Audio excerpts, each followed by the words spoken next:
UMLA ke NPP Badairu Menteri Hak Sarkar Urakam Sangma Long Barbor ke election ka phair bat kam long kumchu ya ka MP MLA bat MDC election ke NPP hak election MP ketura ke Syarem Keput ha ukertong ke Kongres Ubadai Mentau MP badu MLA berim ke Kambagre usaleng Sangma bat menta Kambagre ka ha ban penkre na ke penta ke election siteng semoy ulong balada ka Kambagre ke Jied ya ke NPP ki Paidbah ke te constituency kin Ïohi ya ke Jingkylla. Go back to 2011 and 12, right?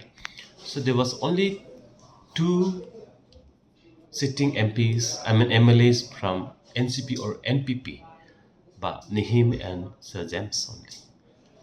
That time, 20 plus, about 28 was the Congress MLAs led by Sir Dr. Mukul that time. But people of Garulis voted for PA Sangma.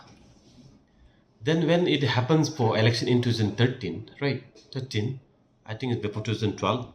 Now in 2013, people will think that despite having only 2 candidates, 2 sitting MLAs, MP ones.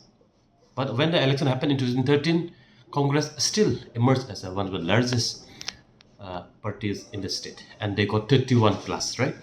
So election is always different from general election, the legislative election, and the district council election.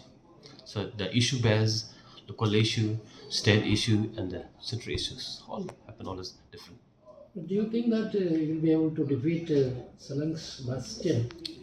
You wait for the time. Time will tell you, right? But we are, from our side, we are working very hard and will be giving the best candidate, so that it will give the trust and the confidence. And look, what did not happen for last 20 years for Gambagre. I think with coming in with a new, if Gambagre voted to the party this time, they will see a difference.